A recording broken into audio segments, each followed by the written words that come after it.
118,000 illegal cannabis plants in an illegal cannabis production. 15 minutes from my house, and absolutely nobody shared any with me. Like, look at it all. You could have threw me a blunt, but no. So sophisticated, you went and got yourself arrested. But this is something I had to bring to the channel. A $200 million drug bust. 15 minutes from my front door. It's not something that happens every day. But let's get into this video clip that I found. They say they seized more than 118,000 cannabis plants worth an estimated street value of $201 million. That is a full-on weed factory. Look at that shit. They look pretty organized. In September and October in Tyendinaga Mohawk territory east of Belleville, Ontario. $3.7 million in contraband cigarettes. I'm not gonna lie, that's a lot of cigarettes because you can go up there and get like a bag of 200 for, I don't know, it's like $6. More than 35,000 kilograms of cut tobacco worth $9.8 million,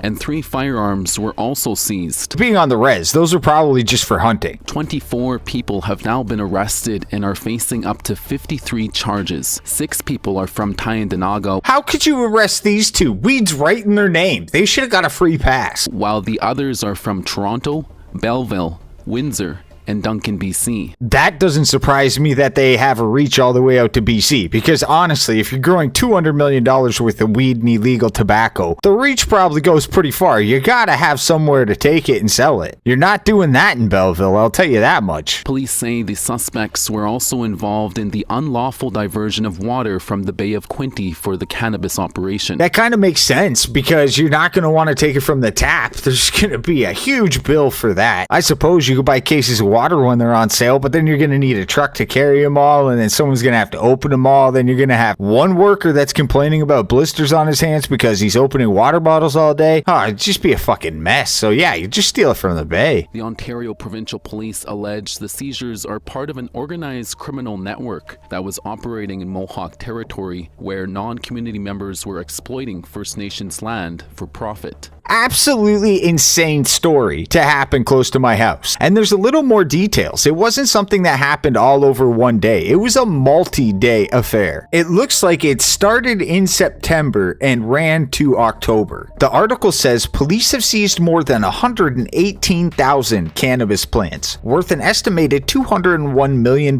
following raids at 10 locations across Tyendinaga Mohawk territory over the past 2 months, according to investigators. In a news release on Monday, Ontario Provincial Police said 24 suspects are facing a total of 53 charges after investigators executed search warrants at 6 sites in early October. A list provided by police show the charges from cities including Toronto, Belleville, Windsor, and Duncan, BC. 6 of the people facing charges are from Tyendinaga Mohawk territory, while 7 are listed as having no fixed address. The investigation includes officers from Tyendinaga Police Service and the Canadian Border Service Agency and 12 separate provincial police units. And here's a diagram of the operations that took place between October 1st through the 7th. It looks like they confiscated 46,700 cannabis plants valued at $79 million, 4 pounds of dried cannabis, 3.7 million cigarettes, 35,000 kilograms of fine cut tobacco worth a combined total of $9 million,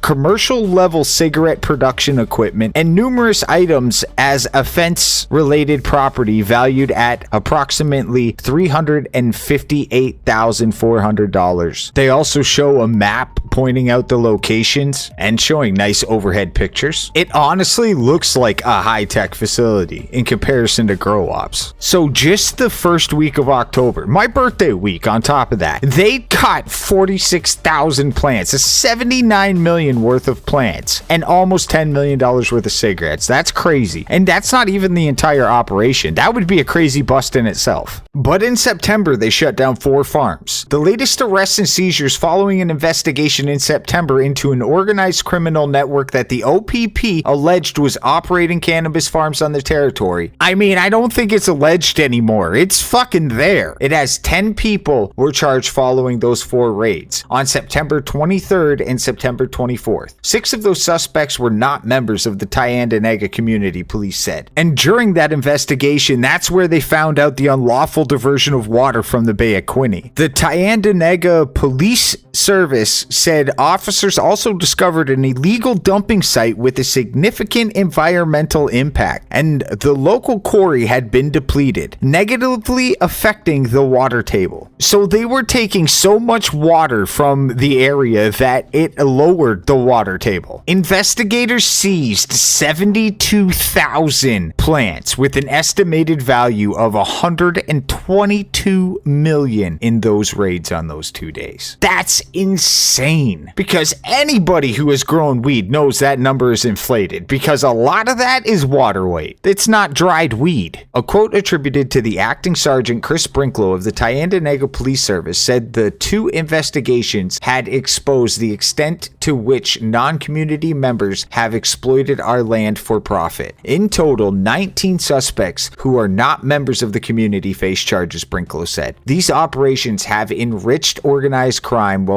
offering no benefit to our people. That's where this article ended, but I went to CTV News and I was able to find the list of people with the charges. It looks like they are all scheduled to appear in court either on the 1st of December or the 26th of January. You can pause and read the charges, but I'm not going to go through them all. But it's just crazy. The age range is pretty much all age range, and it sounds like by the names that it's pretty much every demographic too, because Andrew, he has a list of everything from cultivating marijuana to harvesting and trafficking contraband tobacco. But then Kareem just has possession with the purpose of selling. But then Jesse has conspiracy to commit an offense, unauthorized possession of a firearm, possession of a loaded, prohibited, and restricted firearm. James, they threw everything at him. He's got conspiracy, cultivating, unauthorized possession, loaded firearm, cannabis for selling. But then the next couple people are just possession of cannabis for a purpose of selling. So they went in there like ice, and they were taking everybody. If you were there, you were at least getting a purpose of selling charge, it looks like. More purpose of selling, and then, unfortunately, the Weed family, both 43, got the same charges except for the man got 3 counts of purpose of selling, and the woman only got 1. Again, proof that women get off easier. I find these ones kind of funny because the other ones had like addresses, or not direct addresses, but kind of like what town they came from. And then you start getting into like the Asian sounding names, and it starts saying no fixed address, no fixed address, no fixed address, no fixed address, no fixed address, no fixed address. And it just continues. And then it starts going into non-Asian sounding names, and they have addresses, but then the Asian sounding name, Pham Trong, he has no fixed address. But Brian's got an address. But yeah, that's pretty much it. It's not every day I get to wake up to articles saying that there was a $200 million drug bust 15 minutes from my house. Insane amount of weed. And again, nobody shared a blunt even with me. I'm disappointed in my area. My community is not neighborly friendly. Thanks for watching, and if you haven't already, slap that like button, slap that subscribe button, and I will see you in the next one.